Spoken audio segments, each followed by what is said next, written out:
Pauza de Bine, un podcast de life design de Cristina Oțel. Azi am pregătit pentru tine o pauză de bine specială și sunt tare bucuroasă că i-a venit timpul și că pot vorbi în sfârșit despre asta.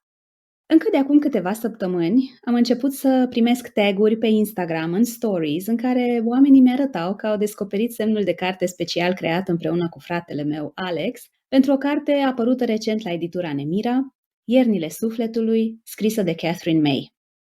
Am rezonat mult cu ideea cărții și am acceptat pe loc propunerea prietenilor de la Nemira pentru că, așa cum știi deja, vorbesc des despre cât e de important să încetinim, să ne uităm în noi, să nu mai fugim de emoțiile noastre. Iar cartea lui Katherine e balsam pentru suflet.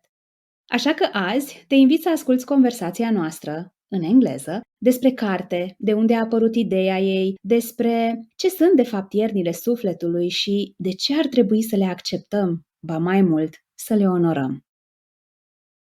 Hello, Katherine, and thank you so much for accepting this invitation to sit down and talk about your book, Wintering. Hello, thank you for having me. I'm so delighted to be here. Your book has just been published in Romania. I'll just show it because I think it has a really pretty cover. And I'm really, really grateful to have the opportunity to sit down with you and to talk about the wisdom within its pages. Personally, I loved the book for a number of reasons. First is that in my job, I'm a trainer and a coach, and I work closely with people in transition, and going through all sorts of blockages, getting unstuck in different areas of their lives. And although I see more and more people leaning into feeling their emotions, not hiding, not running away, not denying them, I still think that there's room for improvement. And, sure. And I believe that your book brings even more evidence as to why we should embrace what we feel, right? And then just as like we were talking before hitting the record button, you had no idea when the book first came out that a pandemic was on the verge of happening. And so I believe in some ways it's representative of what collectively we are all going through with, no end in sight in the near future. It's going to get worse before it gets better, I think. Yeah. And so I think that there's wisdom in your book and in your experiences that can help us perhaps better cope with everything that is going on. And lastly, I told you before that for me, at least, the book was such a rich sensory experience. The way you talk about cooking and the food and winter and the sauna and, all sorts of... I was there. I was there with you. And so it just felt like curling up on the sofa or in bed and just diving into the pages. And it kind of resembled, I don't know if you read Kate Humble's book, A Year of Living Simply, but I had this feeling, because she also talked about slowing down and going back to, the simple pleasures. And it involved a lot of bread making and cooking and cold weather, Yeah. And so thank you for also reminding me about her book. And good. I can't wait to dive in and see where this conversation goes, because it's a delightful book, even if it talks about some pretty difficult times. Yeah. I think, we're not used to looking hard at difficult times and thinking about any positives around them, but in actual fact, that's how we live as human beings, isn't it? We live in that constant balance of positive and negative. Like, that's normal life to me. And we laugh in the middle of tragedy and we cry at the best times. And I really, really wanted to reflect that when I wrote the book. I wanted it to feel much more like real life than a whole lot of things we do. In a way, it sounds like normalizing what is, normal and to be expected.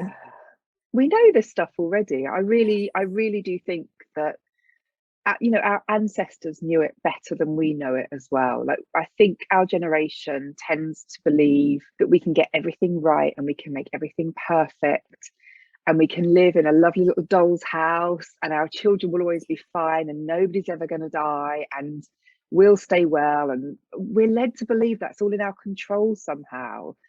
And it's not, and it never has been, and it never ever will be either.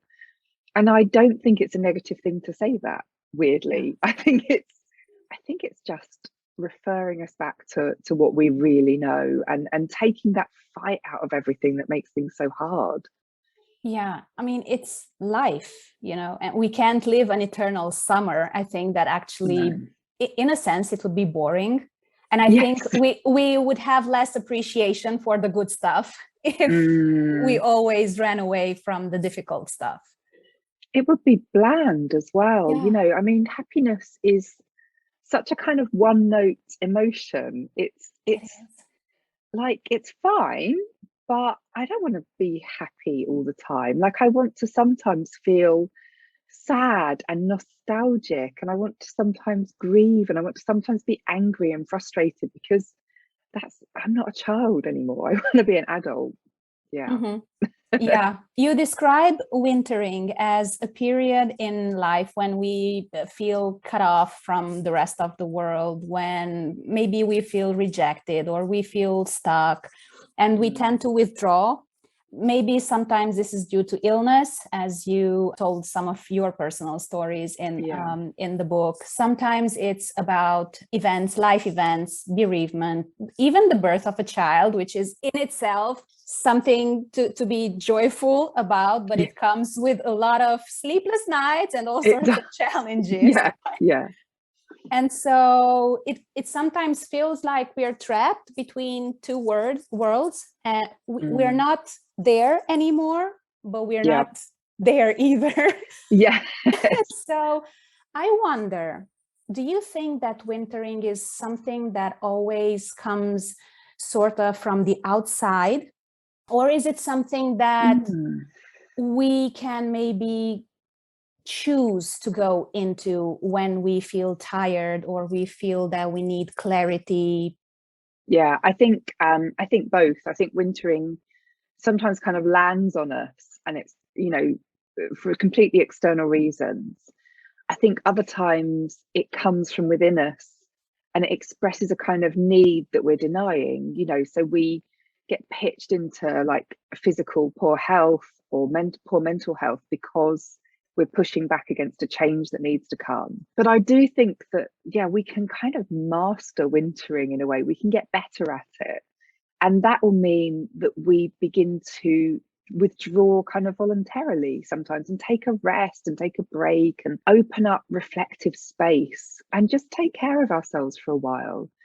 I do feel like that is possible for us. I don't think we're very good at it right now as a society, and we're not great at acknowledging it in other people or in ourselves. But that would be like the change I would love to make in the world, that when people can feel a wintering coming, they start taking care of themselves immediately rather than waiting until they're forced to, because we do get forced to.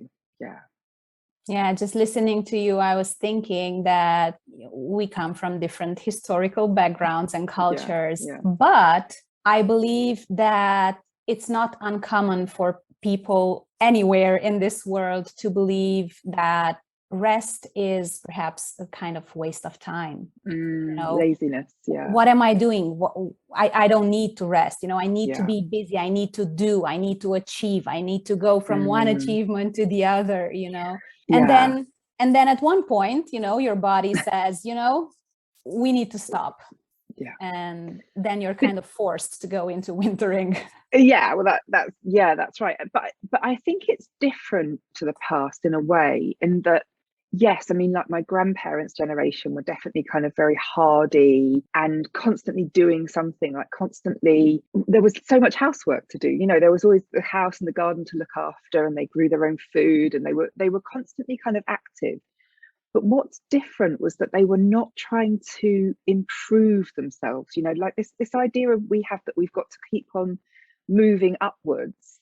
they didn't really have that in the same way. They were working sort of gentle, rhythmic way that kept them going. Whereas we're constantly like, why am I not good enough? Why am I, not achieving more? I've got to push myself harder. I've got to do everything better than everyone else rather than just, to the same standard. It's a really, I think it's becoming a very toxic mindset for all of us. And it's very hard to let go of it once it's landed in you, without a doubt. It is. Would you like to give us, bits and pieces of what inspired this book? How did you become familiar with wintering? How did you experience it? Well, I mean, wintering is something that has come to me a lot in my life. And I do kind of say that I think I'm an expert winterer. I think I've wintered more than most. I grew up as an undiagnosed autistic child. Like, girls weren't diagnosed at the time. Like, it's not like it was possible that I would have been. But that meant that I lived through my early years with a profound sense of isolation and rejection. And I became very depressed very young and suffered a couple of breakdowns, first at the end of my teens and then in my 20s. Massive, massive, massive winterings there. But I also, and this is really common for autistic women too, suffered really poor physical health because I'd get so exhausted trying to fit in and trying to behave like everybody else that it completely drained me. So yeah, I had periods of at the time it was diagnosed as sort of ME or chronic fatigue syndrome, but which now I just realized were complete burnout. So I'd kind of lived with that pattern all through my life, really, and it was just so familiar to me. And then, of course, I had the stuff that everybody else goes through, grief, friendship breakdowns, all of those those things that will be familiar winterings to everybody listening, I should think. And by the time I decided to write the book, I just began to realize that there was this pattern. And I was talking to a friend and she was going through a wintering herself, but she felt like her life was over. She felt like she'd screwed up and that was it. And it was done forever. And she was so desolate. And in that moment, I could just see it. I could see that she was going through something that I'd gone through. And I said, you're just wintering. It's okay.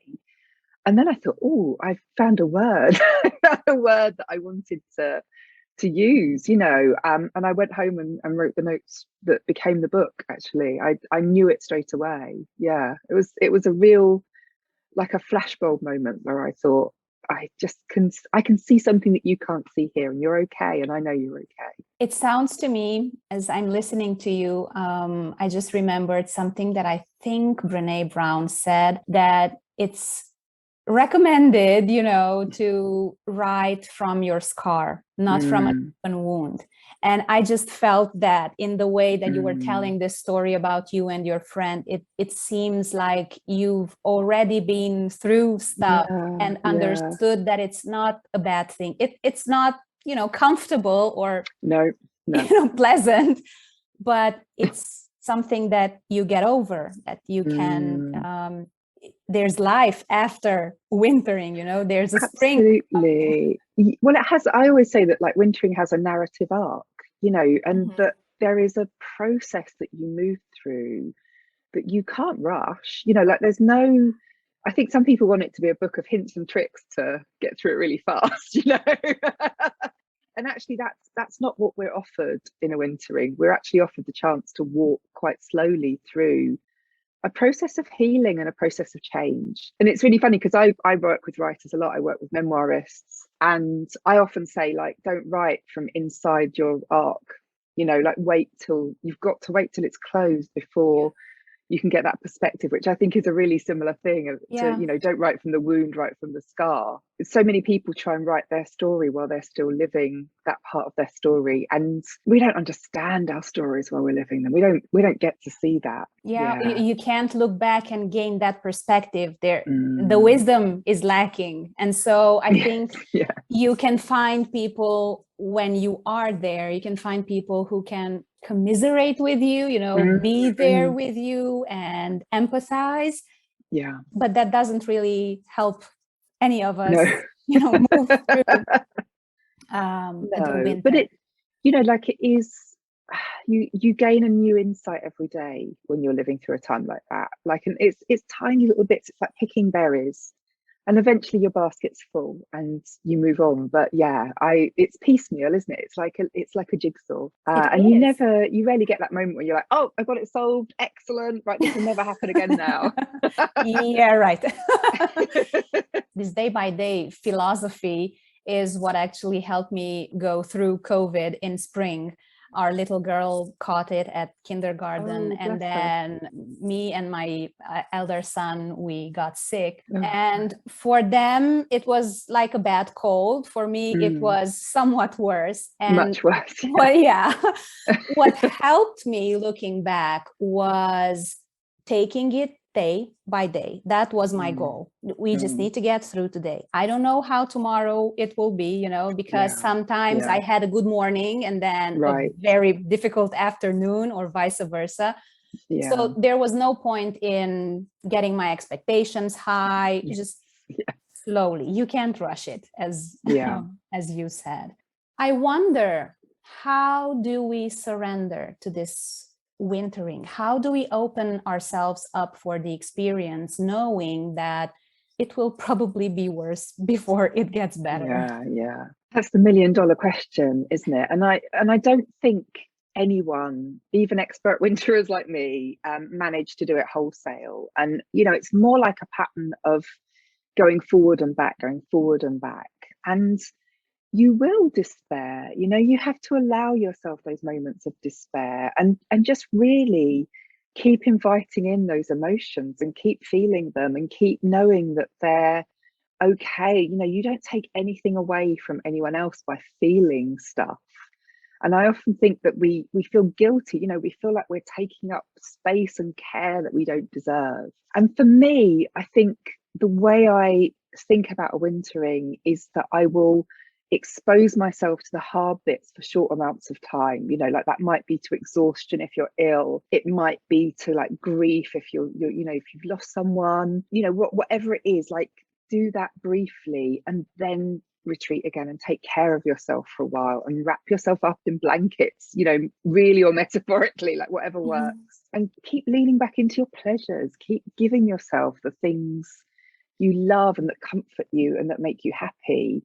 Because that's exactly what you'd do for someone that you loved, isn't it? That's what you'd do to a child that you were taking care of, or to a relative who you were, looking after. Why do we not do that for ourselves? Why do we not make ourselves happy and comfortable? And it's okay to distract yourself for a while. Put on a movie. Like, you don't have to make it hard. It's hard already. It doesn't. There are no badges for suffering the most. It won't move it on any quicker. Yeah.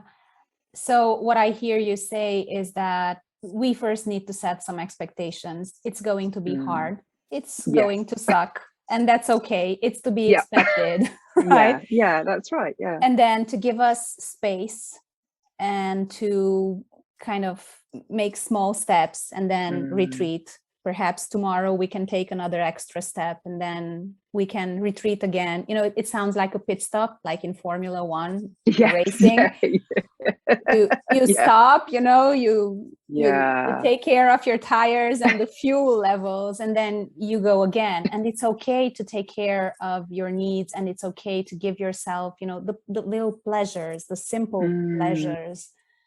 Yeah, and I think sometimes you have to check in with your ego a bit when this stuff is happening to you, because what we often expect is that we will cope with this better than everybody else does. And then we're shocked when that isn't the case. Like, oh, it turns out that when I'm in pain, I can't function either. Oh, I thought I was going to be the one that conquered this. Like, and actually, it doesn't make us bad people, but it's our ego interfering and expecting us to do more with less than everybody else, and then berating us when we don't manage it. And I give myself a stern talking to sometimes and tell myself to come down off it and to know that I'm just the same as everyone else, and I am limited in what I can achieve and what I can do and what I can cope with, and therefore I need to take care of myself in exactly the same way as everybody else as well. There is no Formula One car that does not need its tires changed. Exactly. It's like sometimes we believe, and I think it's not just about wintering, but it pertains to everything personal development related, you know? Yeah. We have this false sense that things are going to be linear, that there's this linear progression, that every day we will get better and better and better, you know? Yeah. And it's not, it's messy, and you have a great day, then you have a bad week, you know? And yeah. I wonder if writers have more insight into this than other people, actually, because when you write a book, you imagine that what you're going to do is you're going to sit in front of a typewriter and you're going to go tick, tick, tick, tick, tick, tick, and there comes the book, and it's going to be like moving something from your head onto the page, and it's just going to be lovely. And what actually happens is you spend like a year crying, wintering about the book. yeah, like literally, like writing a paragraph, hating it, deleting it, writing another paragraph, hating it even more, going off and drinking some coffee, swearing a bit. Then you have a day when the writing flows and you write 2,000 words and you feel great, and then you come back to it the next day and you hate it and you delete it, and you know. And actually, that is how books get written. They never get written in a beautiful straight line. And when they do, they're probably not very good, because actually you haven't dug deep. Like, it's the digging deep, it's the frustration that makes you keep going back and making it better and working out what you're really trying to say and what really needs to be said. And I think we know that process really well, we writers. I think that's what we spend our days doing. It's not, I mean, that's what I'm doing at the moment, right? I'm curious what you learned about yourself during your seasons of inner winter. That's interesting, actually, because when I pitched the book, I'd planned to like look back over my past winterings and to write it from like the high ground, like, oh, this is how it is, I'm fine. And as soon as I sat down to write, all these different winters visited me. My husband got sick, then I got sick, then my son had to be pulled out of school because he really wasn't coping. And I ended up, but first of all, I tried not to include that in the book. And then I realized halfway through that I couldn't. It was kind of knocking on the door. And what's interesting about that is writing through that process meant I recorded parts of the way that I responded to wintering that I probably would have forgotten otherwise, you know. So there's the paranoia in there, there's the moments of like anger, there's the moments when you just want to drink a bottle of wine and pass out, you know.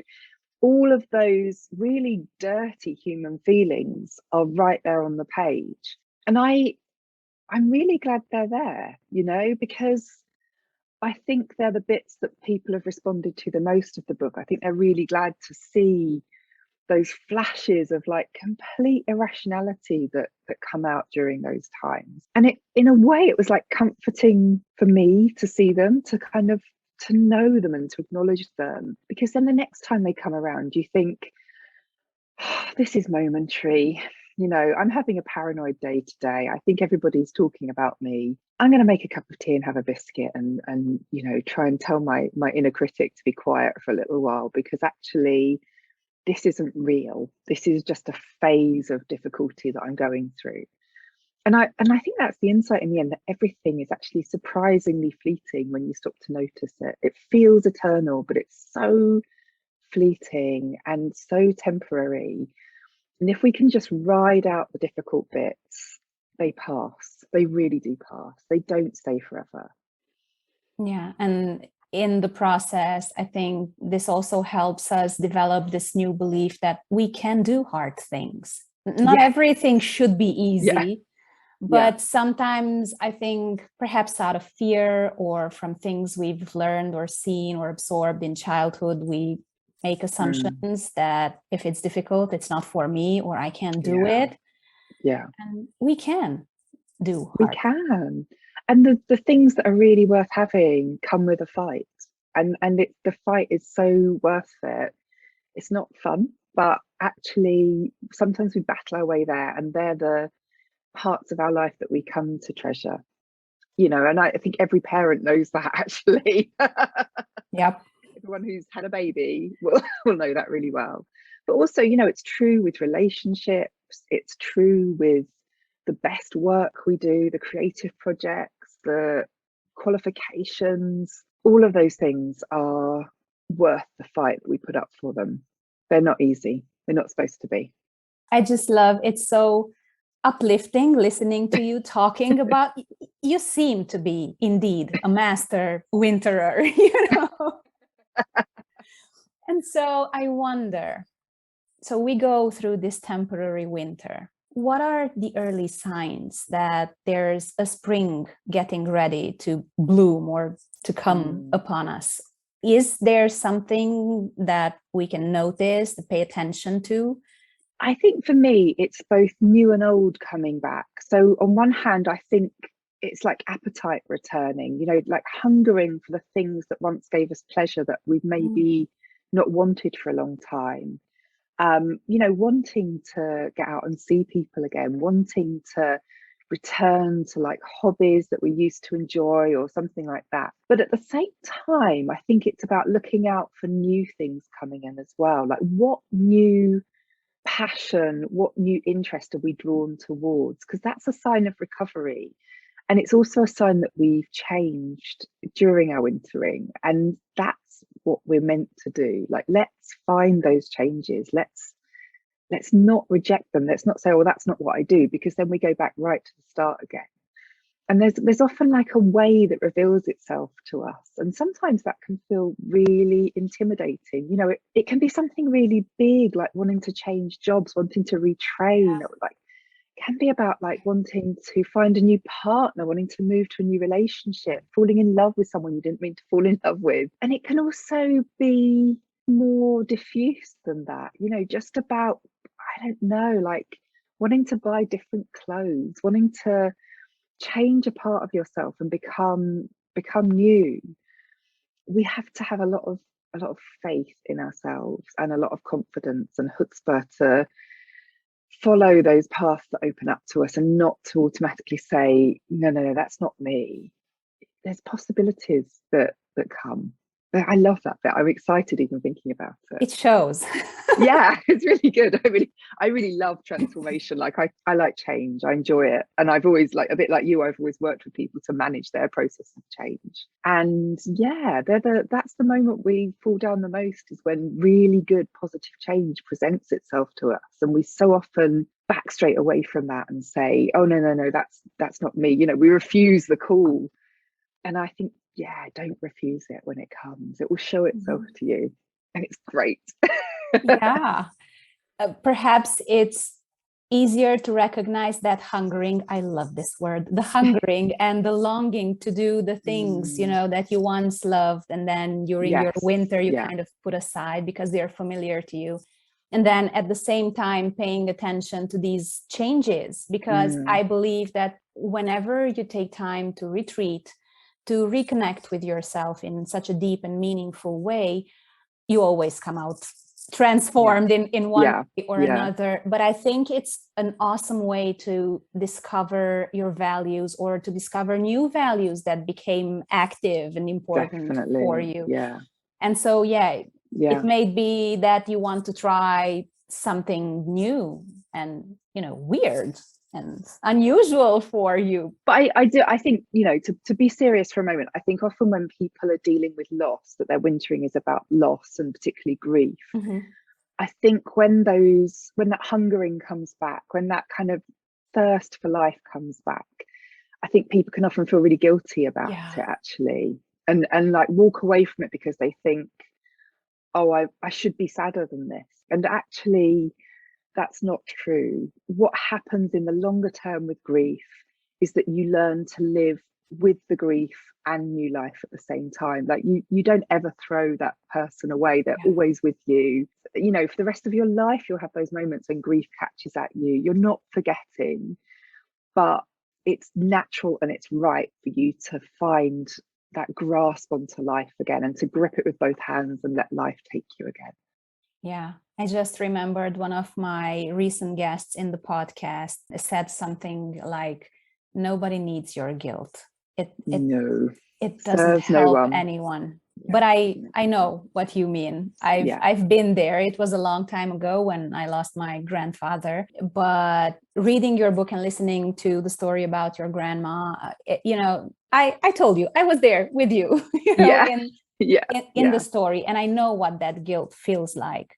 Like you're moving on and it's like you forget the people that you lost, but you don't. You don't. They stay. They're there. Yeah. And in fact, you've integrated life as it is now. It takes a while for that to happen, but you've integrated that you love someone who isn't there anymore, and that means that you have now freed up space in order to live the life that they don't have anymore. Like nobody should be feeling like they have to hide away forever. Yeah. And also, usually such moments of loss, once we go through the process, through the motions, through the emotions, makes room for that transformation that we talked about. You realize that perhaps life is too short, that you've waited enough, and then you go chase some dream, some long lost dream, some, I don't know, the job that you always dreamed to have, and so on. Yeah, I really do. And I remember, like, I was very close to both my grandparents, and I mean, obviously they died because they were of the age where that happens. But I remember after that first phase of grief had passed, thinking, what were the things that they worked really hard for me to have and to be? And I know that my granddad was constantly finding opportunities to get me to take risks. I was like quite a risk averse little child, and he was constantly saying, try something new, go on, off you go and try it. And if I achieved something at school, I'd ring him up and tell him, and he'd quite often say, well, I know you can do that, show me something you've not done before, show me something you're not good at. And so when I passed my driving test, I rang him up and I said, Granddad, I passed my driving test. He was like, everyone passed their driving test. Where have you travelled? Where have you been? And I actually, looking back, I love that. Like, he never cared about the stuff that was easy to me. He was always really excited for me for the stuff that he knew I'd found hard. And he was always encouraging me to go out and do things that were hard. That's such a gift to be given. That's such a gift of learning. Yeah. And it's useful. It's a useful skill to have when you go through wintering.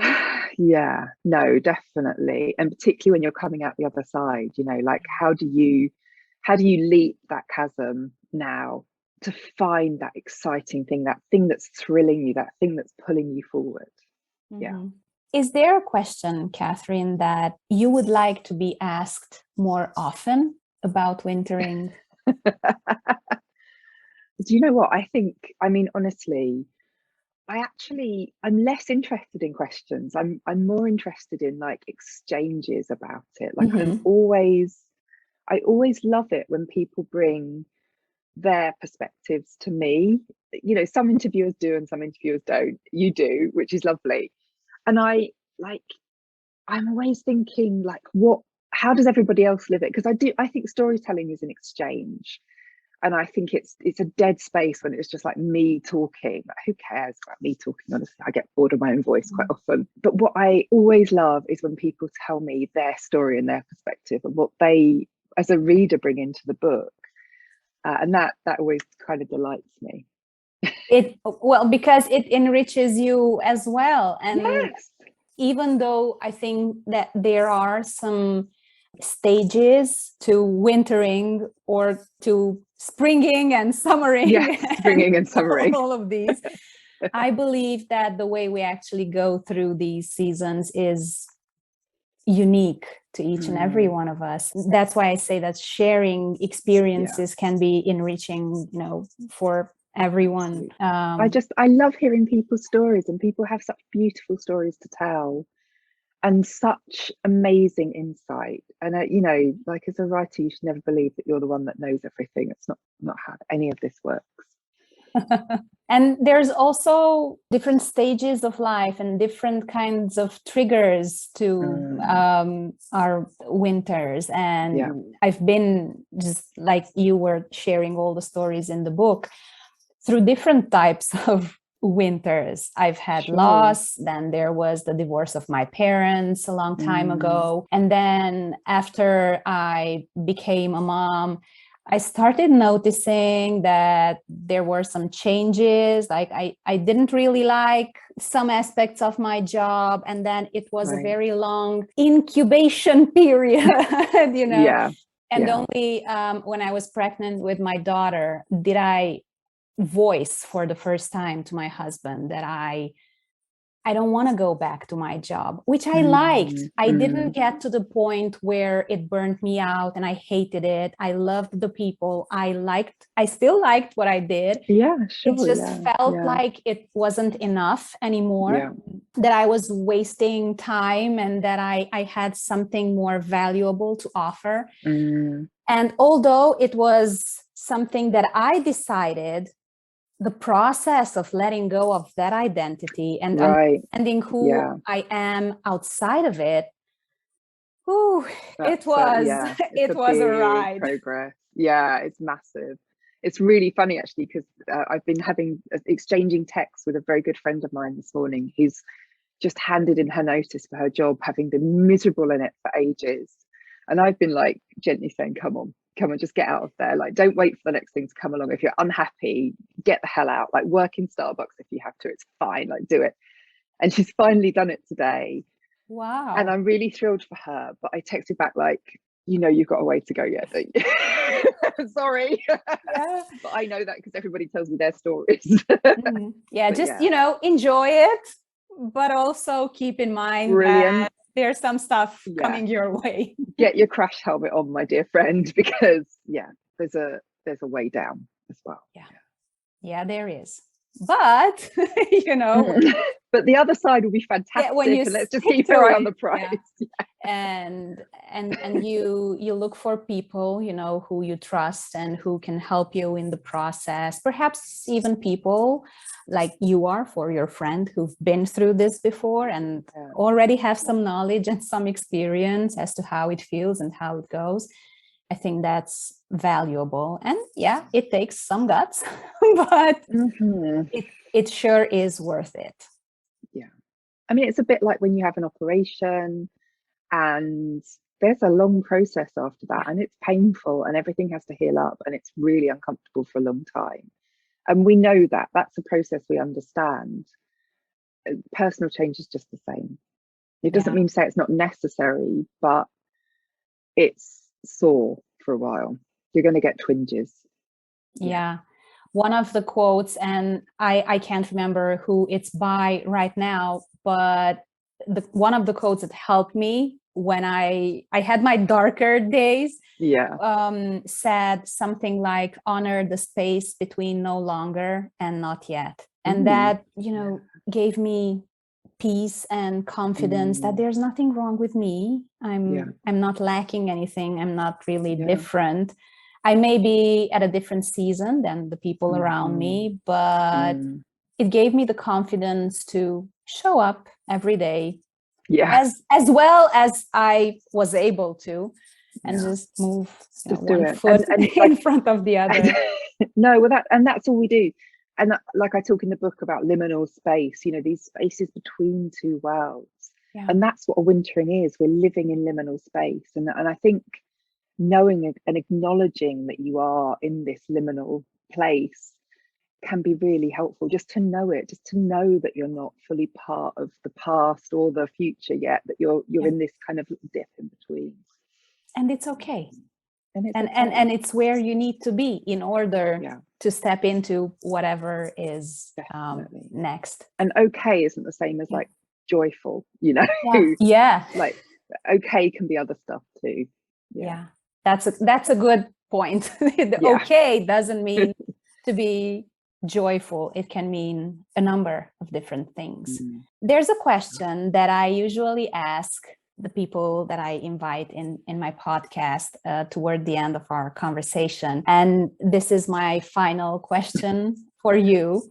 If you were to select 3 timeless truths about wintering that you would want people to know, and these will be, you know, as true today as they will be 5 years from now, 10 years from now, what would they be? Okay. So the first one is go slow. Don't rush, don't hurry. You can't hurry a winter. It will go at its own pace, and your job is to fall into step with it. Like, you don't get to set the pace. I think the second, I guess, would be to feel the cold. I mean that kind of metaphorically and literally in winter. Like, don't pass the actual winter by staying indoors and never letting your body adapt, because that does you no good. And in the same way, in a wintering, like, feel your way through it. Let it come to you. Don't keep pushing it away, because that's the painful bit. And the third is that change is inevitable. It's irresistible. You can't stop it.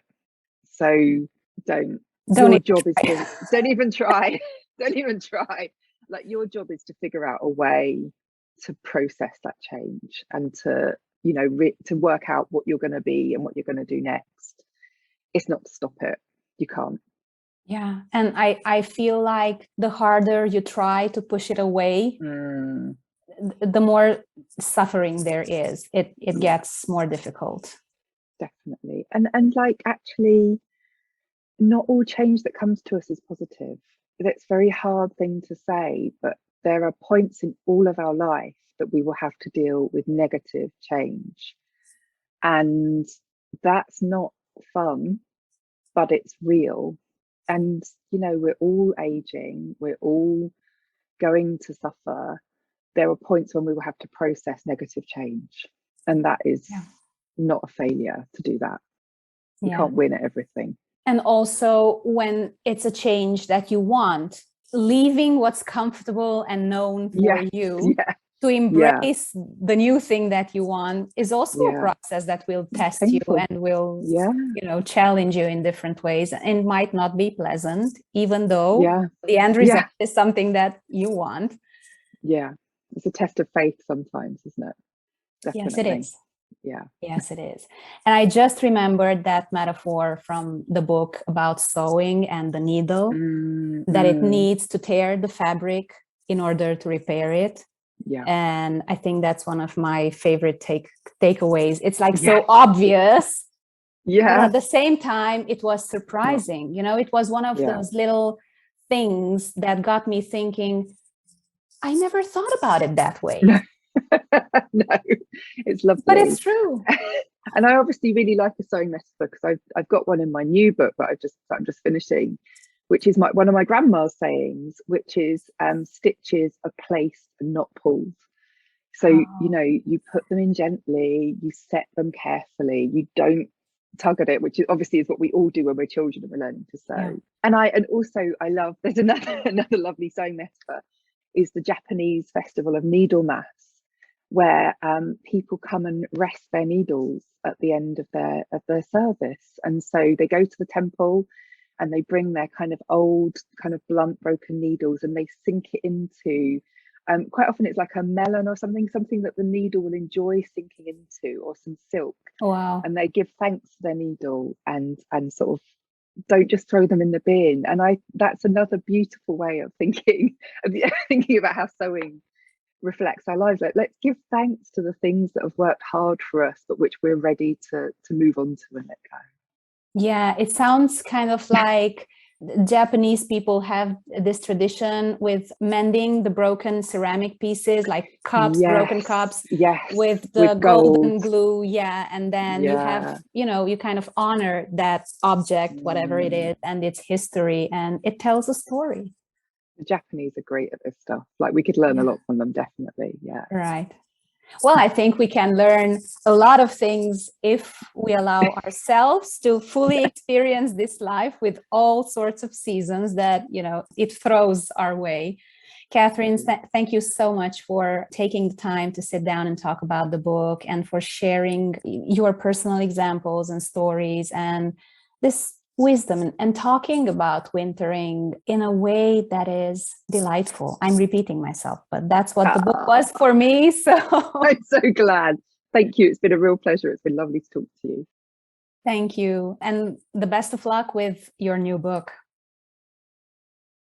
Mie conversația asta mi-a făcut foarte bine și sper că am reușit să-ți transmite măcar un pic din bucuria noastră. Vreau să cred că, dacă nu erai fan iarnă înainte, am reușit să deschidem în tine o ușă spre o perspectivă nouă, mai ales în ceea ce privește înțelepciunea cu care anotimpul ăsta vine la pachet. Ca de fiecare dată, sunt curioasă care e o idee pe care o iei cu tine din acest episod. Nu uita să-l dai mai departe către cei dragi ție, dacă crezi că le-ar fi de ajutor, și să îi dai share pe social media. La final, te las cu ideea pe care am scris-o pe semnul de carte. Acceptă-ți iernile.